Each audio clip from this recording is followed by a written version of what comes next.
Assalamualaikum warahmatullahi wabarakatuh. Research dari Universitas 11 Maret Surakarta. Pada kesempatan kali ini, kami mengadakan pengabdian yang berjudul pengaruh teknik pernafasan diafragma dan aromaterapi terhadap tingkat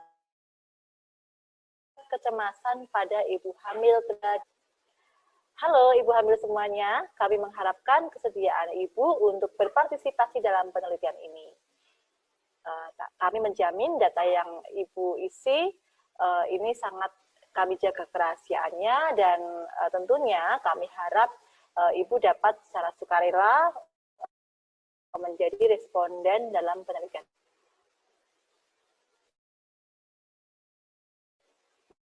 Dan terkait apa itu teknik pernafasan diafragma, kemudian apa saja manfaatnya, dan juga nanti saya akan mengulas terkait aromaterapi.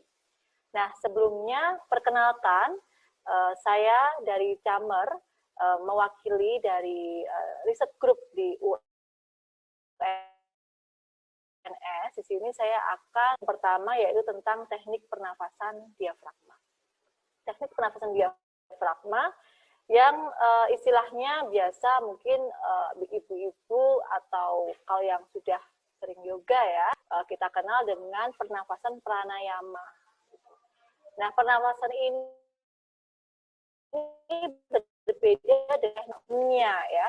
Nah, teknik pernafasan diafragma merupakan teknik pernafasan yang sifatnya pelan, sadar dan dalam ya. Jadi kita deep ya, sangat pelan, kemudian sangat kita betul-betul merasakan setiap hembusan nafas yang kita hirup, kemudian kita rilis begitu.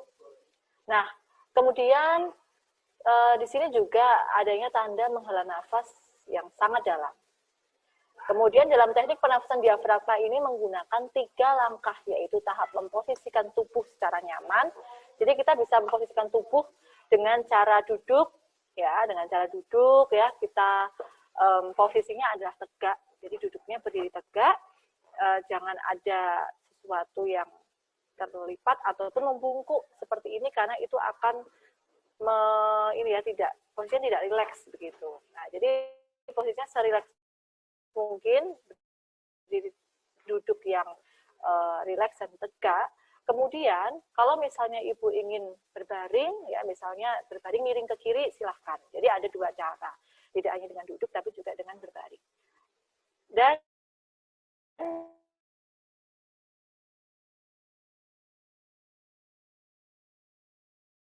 juga kami kemudian tahap yang kedua, di sini setelah kita melakukan memposisikan tubuh ya dengan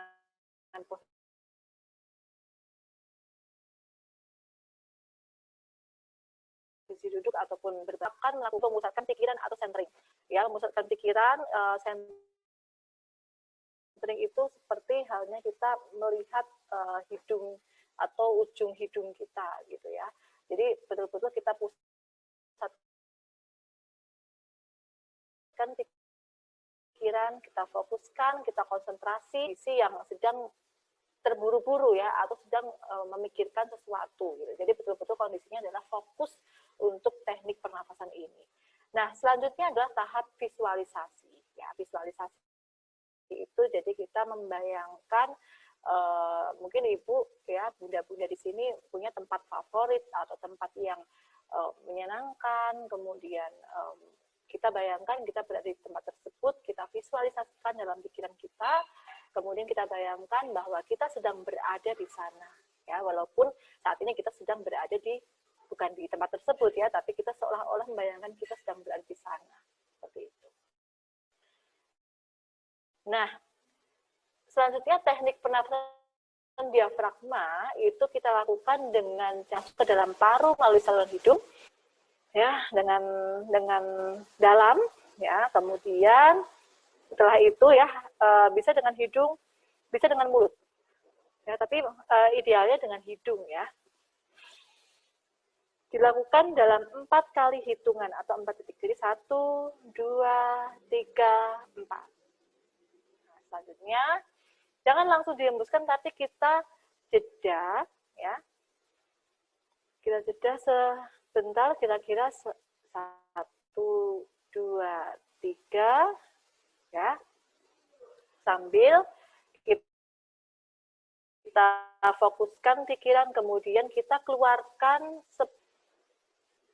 melalui hidung, ya, sedikit demi sedikit. Nah, setelah itu, ya, setelah kita keluarkan semuanya sampai hitungan ke 5, 6, 7, 8, 9, 10. Kemudian kita beri jeda setelah mengeluarkan nafas sebelum kita mulai menghirup udara kembali.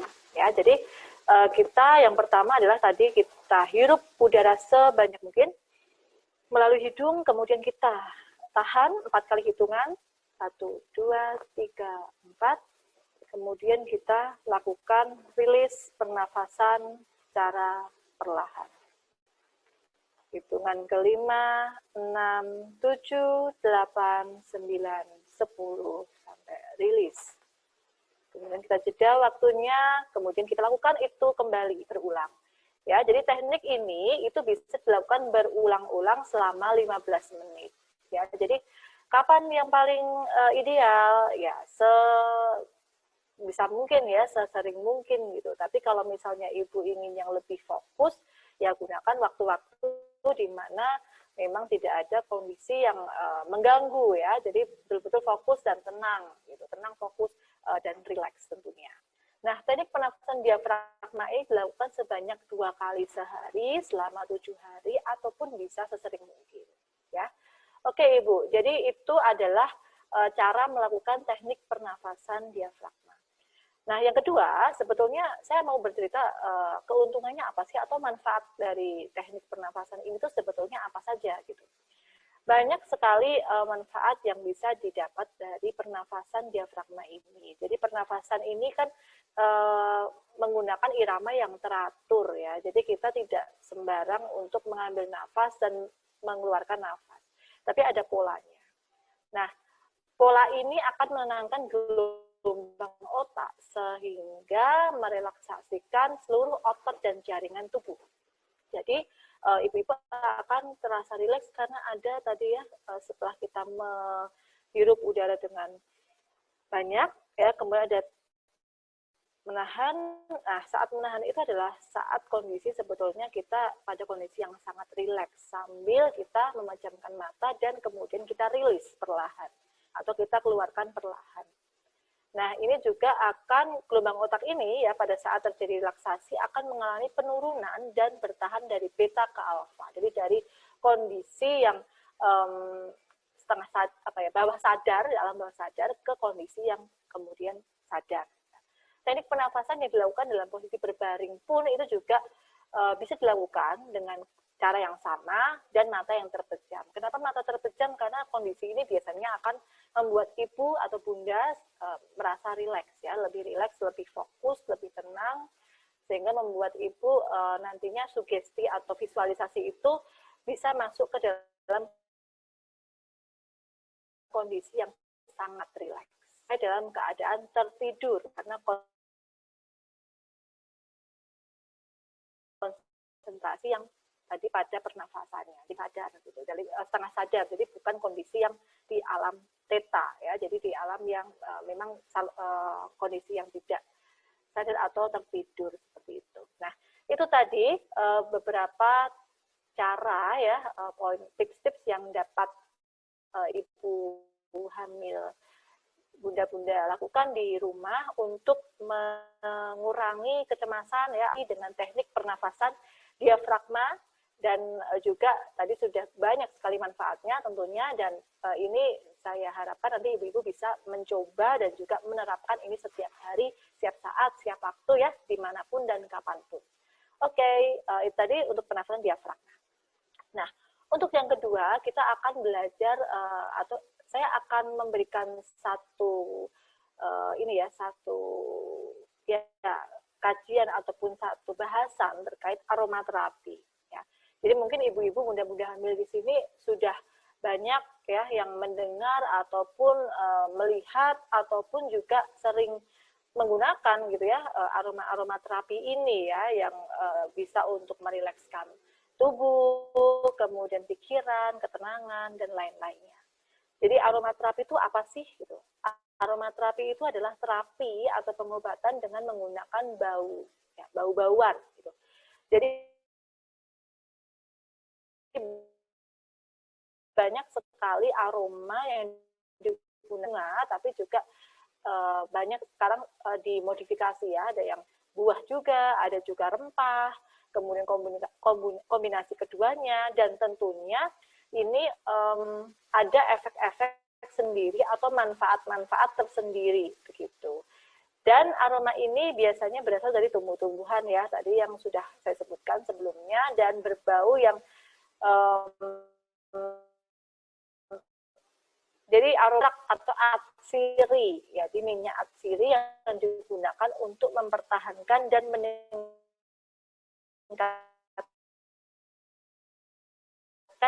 kesehatan dan juga kesejahteraan. Jadi bunda-bunda semua jika memilih aromaterapi juga pilihlah yang memang itu pure atau murni gitu dari atsiri gitu ya, dari ekstrak tumbuhan atau ekstrak dari flora ya ataupun dari buah-buahan tadi. Jadi jangan gunakan atau lihat komposisinya yang tidak ada alkoholnya atau campuran lainnya. Jadi betul-betul yang murni itu yang bagus dan pastinya manfaatnya juga akan lebih terjaga ya, akan lebih banyak. Kemudian minyak aromaterapi ini biasanya juga sering kita gunakan atau aplikasikan tidak hanya untuk pemijatan secara langsung ya, tapi juga bisa kita teteskan pada diffuser ya. Jadi bisa menggunakan diffuser listrik ataupun diffuser bakar ya, bisa bentuknya lilin aromaterapi ataupun bisa juga diteteskan. Jadi misalnya dengan aromaterapi yang oil ya, aromaterapi oil nanti bisa diteteskan, kemudian menggunakan media air dan juga nanti ada efeknya adalah ke uap gitu ya.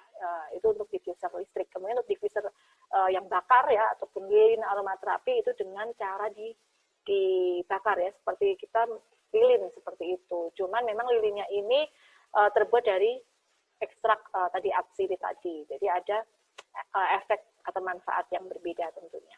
Nah, ibu-ibu hamil di sini harus mengenali bagaimana apa-apa saja yang boleh ataupun tidak boleh digunakan untuk aromaterapi ini ya. Jadi tidak digunakan pada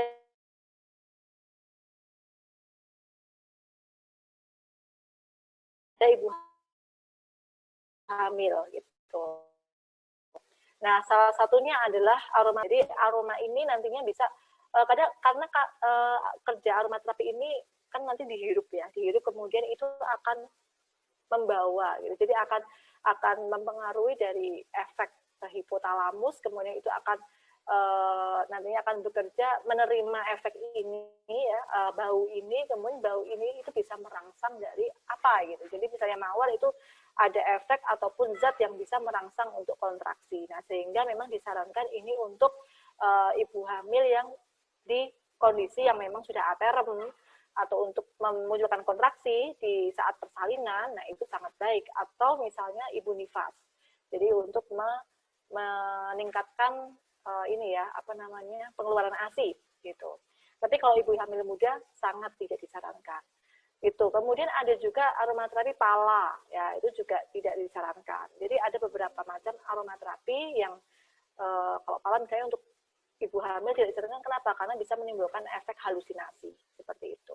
Kemudian aromaterapi yang kalau tadi tidak disarankan, yang disarankan juga banyak gitu. Misalnya kalau misalnya ibu hamil mengalami morning sickness gitu, atau ibu-ibu di sini sering mual muntah gitu ya, mual muntah di kehamilan muda ataupun kehamilan lanjut juga sering mengalami mual, masih mual, silahkan misalnya dengan aromaterapi citrus ya, jeruk gitu, kemudian yang seger ya, peppermint misalnya seperti itu sangat baik, gitu. Karena itu efeknya adalah merilekskan dan menyegarkan.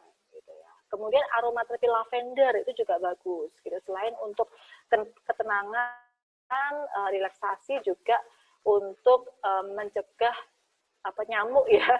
Jadi untuk alaminya untuk supaya tadi untuk mencegah gigitan nyamuk seperti itu, dan sereh juga sama ya sifatnya seperti itu. Nah, jadi itu beberapa contoh aromaterapi yang boleh dan tidak boleh digunakan untuk kondisi dalam kehamilan. Tapi tetap ingat ya, dalam kondisi tertentu itu boleh dilakukan, hanya kita melihat dari kondisi masing-masing di ibunya, seperti itu. Nah, itu tadi yang bisa saya sampaikan untuk aromaterapi. Ya, jadi terima kasih. Semoga informasi ini dapat bermanfaat dan tentunya bisa digunakan, diterapkan bunda-bunda semuanya yang sedang dalam kondisi kehamilan muda ataupun kehamilan lanjut. Oke, terima kasih. Selamat beristirahat dan selamat mencoba. Assalamualaikum warahmatullahi wabarakatuh.